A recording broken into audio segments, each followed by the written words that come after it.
एक दिन गौतम बुद्ध अपने शिष्यों के साथ एकदम शांत बैठे हुए थे। उन्हें इस प्रकार बैठे हुए देख शिष्य चिंतित हुए कि कहीं वह अस्वस्थ तो नहीं है। एक शिष्य ने उनसे पूछा कि आज वह मौन क्यों बैठे हैं? क्या शिष्यों से कोई गलती हो गई है? इसी बीच एक अन्य शिष्य ने पूछा कि क्या वह अस्वस्थ है? पर बुद्ध मौन रहे। तभी कुछ दूर खड़ा व्यक्ति जोर से चिल्लाया, आज मुझे सभा में बैठने की अनुमति क्यों नहीं दी गई है? बुद्ध आंखें बंद करके ध्यान मग्न हो गए।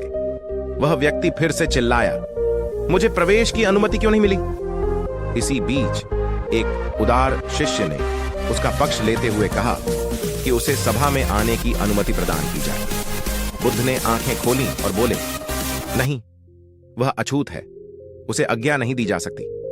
यह सुनकर शिष्यों को बड़ा आश्चर्य हुआ। बुद्ध उनके मन का भाव समझ गए और बोले, हां, वह अछूत है। इस पर कई शिष्य बोले, हमारे आश्रम में जात पात का कोई भेद ही नहीं, फिर वह अछूत कैसे हो गया? तब बुद्ध ने समझाया, आज वह क्रोधित होकर आया है। क्रोध से जीवन की एकाग्रता भंग होती है। क्रोधी व्यक्ति प्रायः मानसिक हिंसा कर बैठता है, इसलिए जब तक वह क्रोध में रहता है तब तक अछूत होता है। इसलिए उसे कुछ समय एकांत में खड़े रहना चाहिए। क्रोधित शिष्य भी बुद्ध की बातें सुन रहा था। पश्चाताप की अग्नि में तपकर वह समझ चुका था कि अहिंसा ही मनुष्य का महान कर्तव्य व परम धर्म है। वह बुद्ध के चरणों में गिर पड़ा और कभी क्रोध न करने का प्रण लिया। यह है कि क्रोध के कारण व्यक्ति अनर्थ कर बैठता है और पश्चाताप उसे बाद में होता है, जिसका कोई लाभ नहीं मिलता। इसलिए हमें क्रोध नहीं करना चाहिए। असल मायने में क्रोधित व्यक्ति अछूत हो जाता है और उसे अकेला छोड़ देना चाहिए। क्रोध करने से तन, मन और धन तीनों की हानि होती है।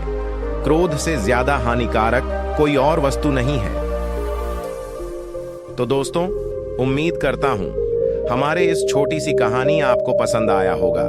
अगर आपको हमारी इस वीडियो पसंद आती है तो हमारे इस मॉक इंस्पायरिंग चैनल को सब्सक्राइब कर दीजिएगा और पास में बेल आइकन को भी क्लिक कर दीजिएगा, जिससे आपको हमारी वीडियो सबसे पहले मिल सके। तो मिलते हैं अगले वीडियो में, तब तक के लिए अपना ध्यान रखिएगा।